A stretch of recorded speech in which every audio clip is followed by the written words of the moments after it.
Niining panahon nga ang putling ebanghelyo gihagis sa mga hiwi nga pagtulunan.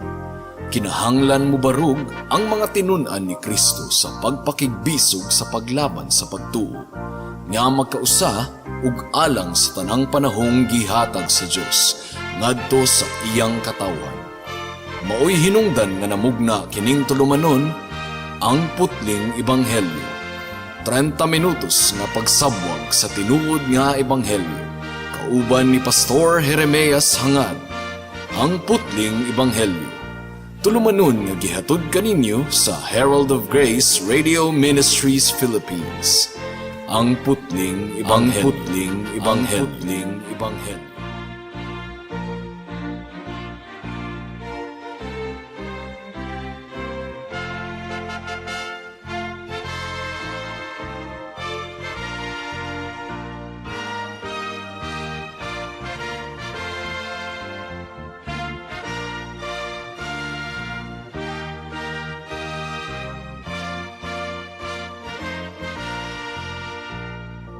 Welcome sa atong pagpadayon sa atong basic evangelistic lesson. Apan sa dili pa mga kaigsuunan, tuguti nga akong ipaabot ang akong pagpanimbaya sa akong 94 years old nga lolo nga si Isabelo Laure Sr. nga Lord be willing magsaulog sa iyang ika-95 nga adlawng natawhan karong July 15 niining tuiga. Dalaygon kayo nga atong buhi nga Dios. Ug ato usab nga gipaabot ang atong pagpanimbaya sa mga kaigsuunan nga makasabot sa pinulungan nga Cebuano sa tanan natong mga kababayan scattered all over the world. Luzon, Visayas, Mindanao ug bisan pa sa gawa sa Pilipinas. Welcome sa pagpadayon sa atong basic evangelistic lesson. Ang atong topic niining taknaa ang makaluwas nga kamatayon ni Jesus. The saving death of the Lord Jesus Christ. Ang tumong sa atong pagtuon niining taknaa mga kaigsuunan mao nga ipasabot ang makaluwas nga misyon sa kamatayon ni Kristo. Adunay misyon, adunay tumong, adunay katuyuan nganong namatay si Kristo didto sa cross sa Kalbaryo. Ug kun atong susihon ang balaang kasulatan mga kaigsuunan, ang misyon sa kamatayon ni Hesukristo mao ang kaluwasan sa iyang mga katawhan ug ato kanang ipasabot sa atong pagpadayon sa atong pagtuon niining taknaa. Now, ato unang i-analyze ang prominente nga simbolo sa pagtulunan or relihiyon nga Kristiyano. Kung hisgutan nato ang relihiyon nga Kristiyano mga kaigsuunan, ang cross mao ang nahimong pinaka-prominenteng simbolo sa Kristiyano nga relihiyon. Dili ang lubnganan ni Kristo nga walay sulod, dili ang bisag unsa nga na-attach sa ministry sa atong Ginoong Hesukristo ni adtong niya siya dinhi sa kalibutan, kundi ang cross mao ang nahimong pinaka-prominente nga simbolo sa relihiyon nga Kristiyano. But we want to emphasize mga kaigsuunan nga ang cross, kung kinahanglan gayod nga mo-adapt kita og cross sa atong mga logo, kana nga cross wala nay gabitay. Gumikan kay dugay rang nakanaog si Kristo gikan sa cross. Ang lubnganan pod sa atong Ginoong Hesukristo wala na po'y sulod. It's an empty tomb. It's an empty cross and an empty tomb. So duha ka simbolo nga wala na gyud sulod mga kaigsuunan. Pero sa cross ug sa lubnganan ni Kristo, ang cross mao ang pinaka-prominente nga simbolo. Wala may problema sa ako kining mag-draw kita or mag-drawing kita og cross sa atong mga logo. May problema na sa ako ang bahin mga kaigsuunan. Ang positibo nga aspeto niini kining cross nga walay sulod, kining cross nga empty, nagpahinumdum kini sa makaluwas nga buhat ni Kristo, ang iyang kamatayon alang sa mga makasasala. The empty cross reminds us of the saving work of the death of the Lord Jesus Christ. Pero ang negatibo nga aspeto niini basin og ma-reduce into mere visible symbol ang importante nga pagtulunan sa Kristyanismo. Usa kini kapag pamatuod sa pagkahilig gayud sa mga tawo nga i-reduce ang pagtulunan ngadto sa mga larawan nga makita sa mga mata. So delikado na mga kaigsuonan basin ug mahimo na kitang ritualistic. Ang kamatayon sa atong Ginoong Hesukristo aduna gayoy misyon. Ug ang misyon sa kamatayon ni Hesukristo mao ang kaluwasan sa tanan nga mga mutuo ug musalig kaniya. Well, adunay duha ka sipyat nga mga panghuna-huna mahitungod sa kamatayon sa atong Ginoong Hesukristo. Sa mga dugay na kaayo sa pagtulunan sa evangelical Christianity basin og basic kaayo ni alang kaninyo mga kaigsuonan, pero sa kadaghanan sa atong mga kahigalaan dili nato ikalimod nga kini nga basic nga pagtulunan bag-o kini alang kanila. Adunay duha ka sipyat nga mga panghuna-huna mahitungod sa kamatayon sa atong Ginoong Hesukristo. Una, nga ang kamatayon kuno sa atong Ginoong Hesukristo pagpakamartir lamang kadto. Matod pa nila, gisakripisyo ni Jesus ang iyang kaugalingon alang sa iyang gipakigbisugan nga prinsipyo. So adunay prinsipyo si Kristo kuno nga gipakigbisugan, mao nga bisan pa og namatay siya, willing niyang gibuhat kadtong iyang kamatayon gumikan kay aduna siya prinsipyo nga gibarugan mga kaigsuonan. So unsaon man nato pagtubag kining mga liberal nga mga preachers, liberal nga mga scholars nga mo gini ang ilang gi-emphasize nga ang kamatayon ni Kristo sama lamang sa kamatayon sa usa ka martir. Ang tubag niini mga kaigsuonan, kini nga matang sa kamatayon, nagtan-aw lamang kang Kristo ingon nga bayani. Apan dili ingon nga manluluwas sa mga makasasala. Ang giingon sa Biblia, ang kamatayon ni Kristo alang sa kaluwasan sa mga makasasala. Dili ingog kamatayon lamang sa usa ka martir, kamatayon lamang sa usa ka bayani sama ni Jose Rizal. Dili kini ang pagpadayag sa Biblia mahitungod sa kamatayon ni Kristo.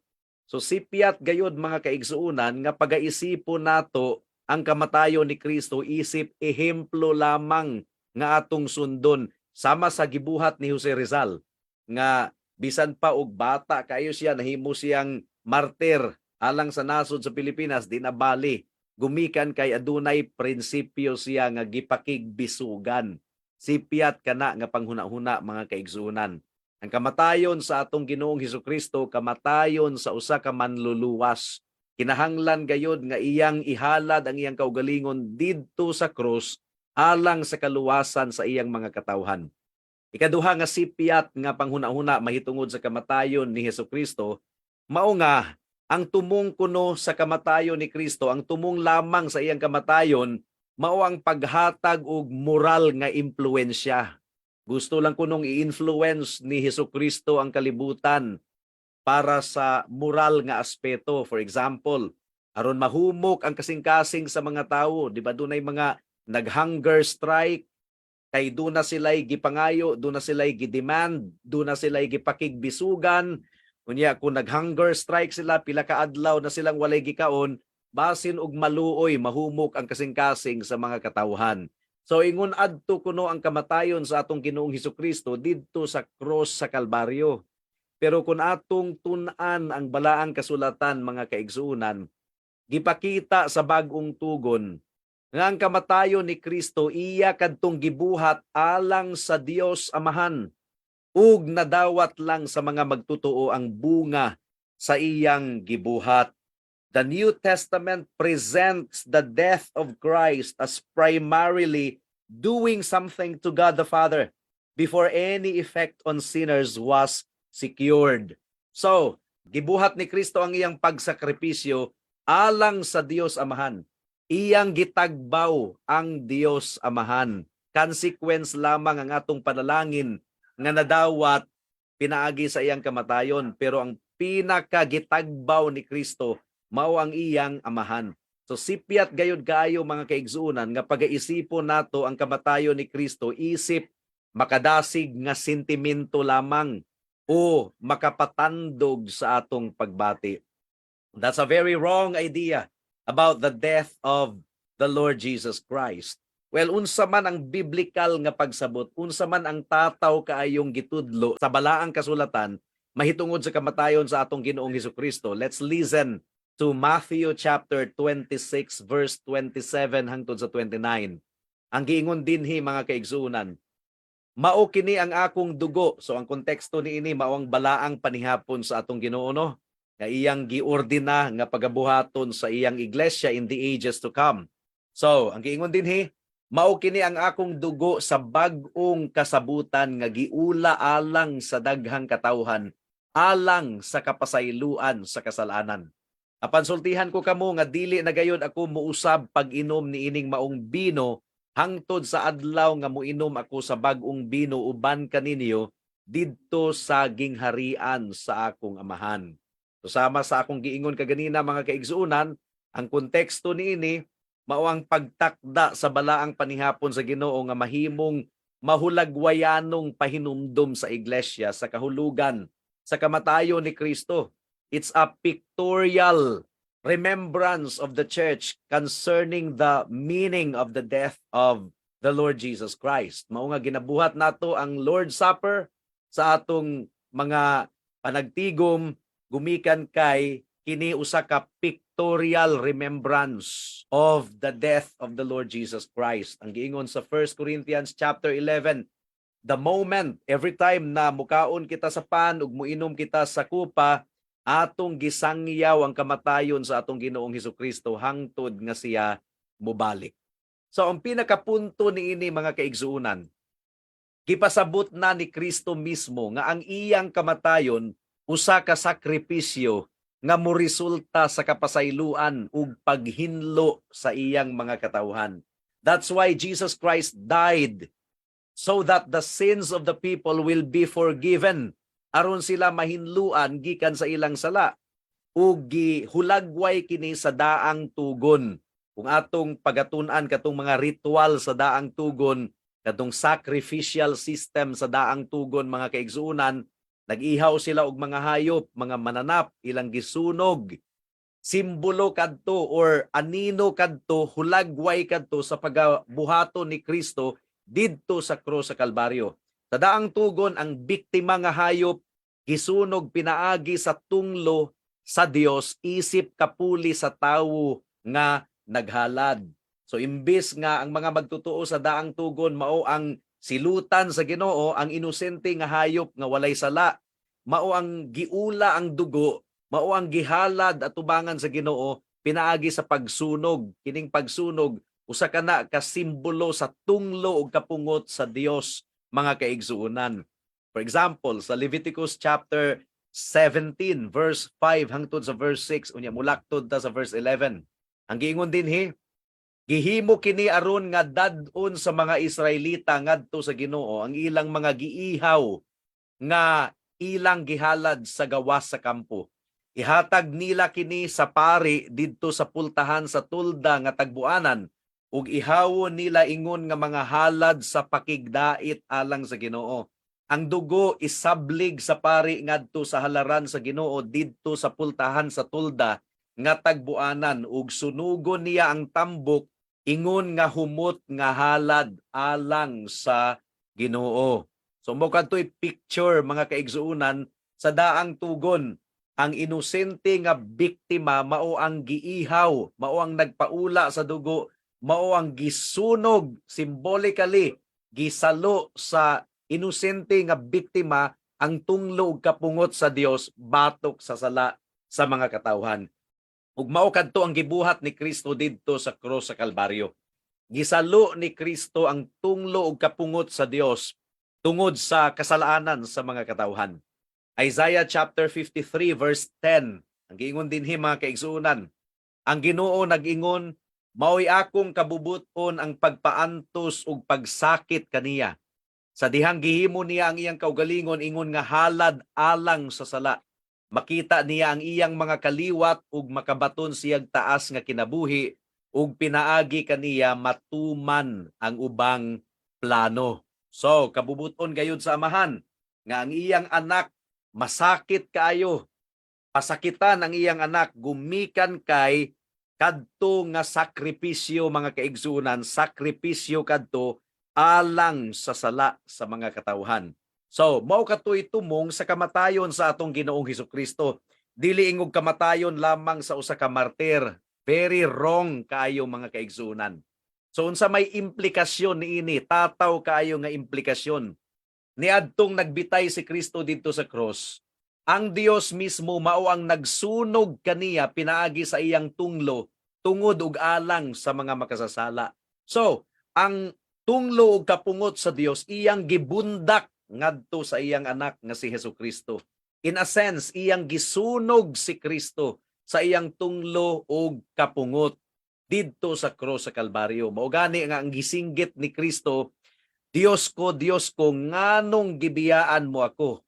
Gibiyaan gayud siya sa iyang amahan, gitalikdan siya. Gumikan kay ang sala sa mga katawhan, gipas-an ni Kristo ang pagdumot sa amahan didto na napunta sa iyang anak. Munang iyang gitalikdan ang iyang anak. Dios ko, nganong gibiyaan mo ako? Pero niadtong nahumanan ni Kristo ang pagtagbaw sa tunglo ug kapungot sa Dios, misinggit siya, it is finished, natapos na. Ang pinakaulahi nga iyang gisinggit didto sa cross, amahan ko. But pasabot na reconciled na si Jesus ug ang iyang amahan. Amahan ko, ganina, Dios ko, nganong gibiyaan mo ako? Pero human nga matagbaw ni Kristo ang iyang tunglo ug kapungot, ang tunglo ug kapungot sa amahan, mibalik na ang ilang tamis nga relationship. Father, into your hands I commit my spirit. Amahan ko, sa imong mga kamot, gitugyan ko ang akong espiritu. Mao kini ang nahitabo. 2 Corinthians chapter 5 verse 20 hangtod sa 21. Ang giingon dinhi mga kaigsunan. Busa ania kami gipadala ni Kristo ug samara nga ang Dios gayod ang nangaliyupo kaninyo pinaagi kanamo.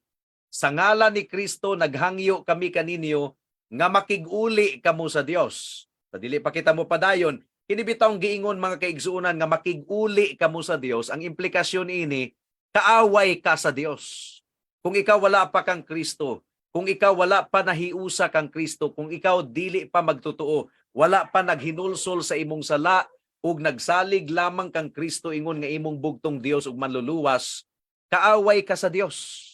Kinahanglan nga makig-uli ka sa Dios ug unsay gibuhat ni Kristo aron ikaw higala nga makasasala, aron ako nga makasasala usab, aron ang mga makasasala mapasig-uli sa amahan. Unsa ang gibuhat ni Kristo? Ang sumpay diri sa verse 21, walay sala si Kristo apan gipaka makasasala siya sa Dios aron kita sa atong pagkahiusa kaniya makabaton sa pagkamatarong sa Dios. So adunay pagbaylo, adunay exchange, adunay pagbansili. Si Kristo nga walay sala, giisip nga makasasala, nahimong sala. Aron ang mga magtutuo nga nahiusa kang Kristo, sila ang tinuod nga makasasala, pagaisipon sila nga pagkamatarong or isipon sila nga matarong atubangan sa Dios. Mao kadto ang misyon sa kamatayon ni Kristo didto sa cross sa Kalbaryo, mga kaigsuunan. Dili kadto kamatayon sa usa ka martir. Dili kadto kamatayon sa usa ka tawo nga adunay prinsipyo nga gipakigbisugan, nga hangtod sa kamatayon dili gayud niya isurrender ang iyang prinsipyo. No. Ang kamatayon ni Kristo didto sa cross nagdangat og kaluwasan. Nagdangat sa kaluwasan sa tanan nga mutuog musalig kaniya. So ang punto niini mga kaigsuunan, ang kamatayon ni Kristo usa ka buhat sa pagpuli o substitution. Si Kristo mao ang mibarog nga kapuli o substitute sa mga makasasala. Imbis ang mga makasasala mao ang musalo sa tunglo ug kapungot sa Dios, gumikan sa ilang nabuhat nga sala, gumikan sa ilang pagrebelde batok sa Dios, gumikan kay dili nato kini kaya mga kaigsuunan. Si Kristo tungod sa iyang gugma ug kaluoy, siya mao ang mibarog, ingon nga kapuli o substitute.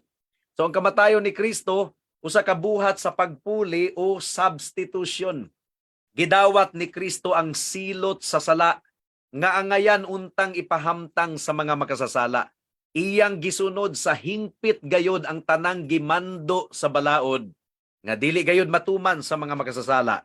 Ngano unsa man ang gimando sa balaod nga dili matuman sa mga makasasala pero gituman ni Kristo as a substitute or kapuli. Una mga kaigsuunan, dunay duha ka problema ang mga makasasala. Ang una nga gimando sa balaod mao ang hingpit nga pagsunod sa gisugo sa balaod. Hingpit nga pagsunod, 100% obedience. Nga dili gayud nato kaya. Si Kristo ang mihimo niini. Niadtong mianhi siya dinhi sa kalibutan iyang gisunod ang balaod sa Ginoo perfectly. Ikaduha nga mando sa balaod mao ang hingpit nga silot ngadto sa mga makasasala aron matagbaw ang hustisya sa Ginoo. Ug ang mando sa hustisya sa Ginoo mao nga ang bayad sa sala mao ang kamatayon. Again, dili nato kini mahimo. Mao nga si Kristo mao ang mibarog ingon nga kapuli, ingon nga substitute. Galatians chapter 3 verse 10. Unya mulaktod ta sa verse 13 mga kaigsunan. Ang giingon dinhi, kadtong nagsalig sa pagtuman sa balaod mahimong tinunglo. Kaya ang kasulatan nag-ingon, tungluhon sa Dios ang dili magtuman sa tanang gisugo sa basahon sa balaod. Apan gilukat kita ni Kristo gikan sa tunglo sa balaod, pinaagi sa paghimo sa iyang kaugalingon nga tinunglo tungod kanato kay sumala sa giingon sa kasulatan, tinunglo sa Dios si bisan kinsa nga bitayon sa kahoy. So this enforces the point that no man can stand for himself before God. Wala gayoy tawo nga makabarog alang sa iyang kaugalingon at tubangan sa Dios. We need a substitute. Kinahanglan nato ang kapuli. Salamat sa Ginoo gumikan sa iyang gugma ug kaluoy, si Kristo mao ang mibarog nga kapuli o substitute didto sa krus sa Kalbaryo. Iyang gisalo ang kinatibuk ang tunglo ug kapungot sa Dios gumikan sa kasalanan sa iyang mga katawhan. Unang Pedro kapitulo 2 bersikulo 20 hangtod sa 21 ang giingon dinhi mga kaigsuunan. Kay dalaygon ba kung magantos kamo sa kastigo nga angay kaninyo tungod kay nakabuhat kamog dautan? Dili gayod. Apan kung giantos ninyo ang mga pagdaog-daog bisan pa sa inyong pagbuhat sa maayo, panalanginan kamo sa Dios tungod niini. Gitawag kamo sa Dios aron magantos, kay si Kristo nagantos man tungod kaninyo ug naghatag kaninyo panig-ingnan aron inyong sundon. So kanang mga health and wealth gospel nga nagwali nga kun muduol kuno kita kang Kristo, himuon niya kitang dato, mulambo ang atong negosyo, wala na kitay problema, that's wrong. Ang giingon sa verse 21, gitawag kamo sa Dios aron magantos. Kay si Kristo nagantos man tungod kaninyo ug naghatag kaninyo panig-ingnan aron inyong sundon. Ang konteksto niini mga kaigsuunan, gipadala kini nga sulat ngadto sa mga magtutuo nga nakasinati og mga pag-antos. So unsa man ang punto nato mga kaigsuunan? Ang krus ni Kristo nagtudlo kanato sa kinaiya sa Kristohanon. Unsa man ang kinaiya sa Kristohanon? Pagka mapainobsanon, ilabi na sa mga panahon sa mga pag-antos. Pangutana, ingon ba niini ang matang sa kinabuhi nga atong makita sa mga nag-angkon nga sila Kristohanon? Subo nga pamalandungon mga kaigsuunan, dili sa tanang higayon. Daghan kayong mga higayon nga bagsak kita mga kaigsuunan. Wala kita nagpakita sa atong pagka mapainobsanon sa takna sa kalisdanan ug mga pagsulay. Daghang mga Kristohanon kunuhay nga wala gayoy tinuod nga pagsabot sa kamatayon ni Kristo didto sa krus sa Kalbaryo. So, unsaon nato pag-conclude ang atong pagtuon ning takna sa kagabhion? Una, kung wala ang makaluwas nga kamatayon ni Kristo. So may mahitabo nato, kung wala gisalo ni Kristo in behalf of the sinners, ang tunglo ug kapungot sa Dios, kung wala ang makaluwas nga kamatayon ni Kristo, magpabilin ang mga makasasala ilalom sa tunglo sa Dios. Mao kana ang konklusyon mga kaigsuunan.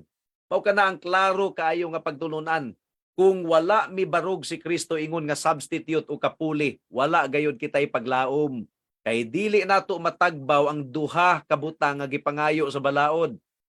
Perfect obedience ug perfect nga halad isip pagtagbaw sa hustisya sa Dios. Kaya ba na nimo higala? Dili gayud nimo kana kaya. Si Kristo mao'y mibuhat ni ana alang sa mga makasasala nga susama nimo ug susama kanako.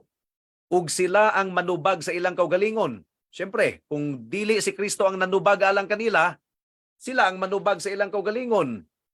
Imposible gayod nga mahitabo ka na. Mao gani nga ang impyerno, mga kaigsunan, wala gyud ay katapusan nga pagantos.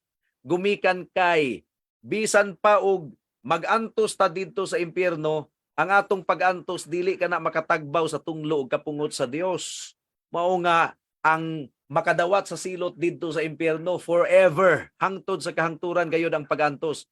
Apan si Kristo, iyang gitagbaw ang hustisya sa Dios. Kausa lamang dito sa krus sa Kalbaryo alang sa tanang higayon. Nakita mo ba nga gikinahanglan mo ang kamatayon ni Kristo alang sa imong kaluwasan? Hinaot nga nakita nimo kini igsuon ug higala ning takna sa kagabihion. Niining takna, hinaot nga nakita nimo kini. Hinaot nga imong angkunon nga ikaw makasasala.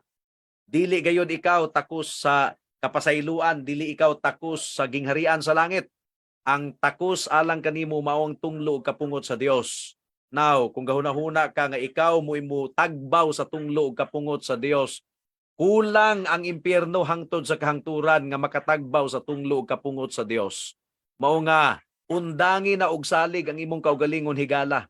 Ibalhin ang imong pagsalig kang Kristo nga mao ang nagtagbaw sa gipangayo sa Dios. Hingpit nga pagsunod sa balaod ug hingpit nga pagtagbaw sa hustisya sa Dios. Ang bayad sa sala mao ang kamatayon. Mao nga si Kristo nagpakamatay didto sa krus tungod ug alang sa mga makasasala niyang mga katawhan. Pag hinulsol sa imong sala karon higala, ayaw na paugmai kay basin ug ugma ulahina ang tanan. Magampo kita. Salamat o Dios sa mensahe nimo niining takna, among gipangayo ang imong grasya nga mudulot gayud kini nga mensahe sa kasing-kasing sa mga katawhan ug ilang ang undangan ang pagsalig sa ilang kaugalingon ug ilang ibalhin ang ilang pagsalig kang Kristo lamang ingon nga ilang Dios ug manluluwas. Mao kini among giampo ug gipasalamatang daan sa ngalan ni Jesus. Amen. Daghang salamat sa pagpamati sa pulong sa Ginoo niining takna. God bless us all.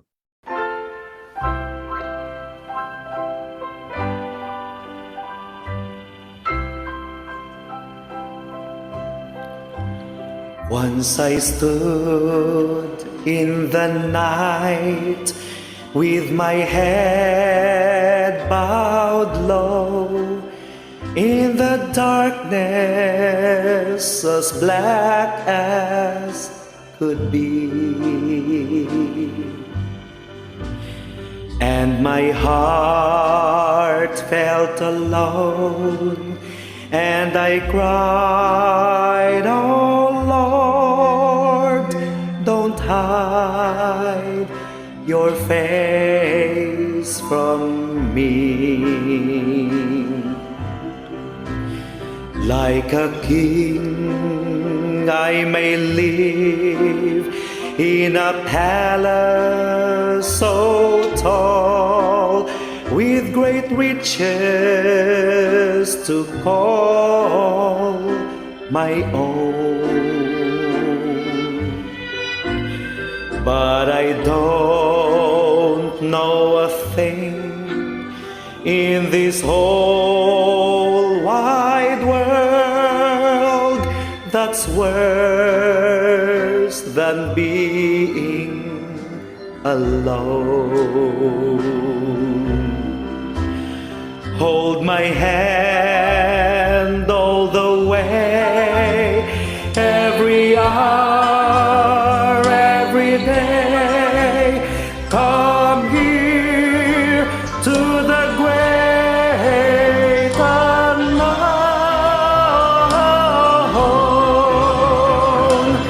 Take my hand, let me stand where no one stands alone.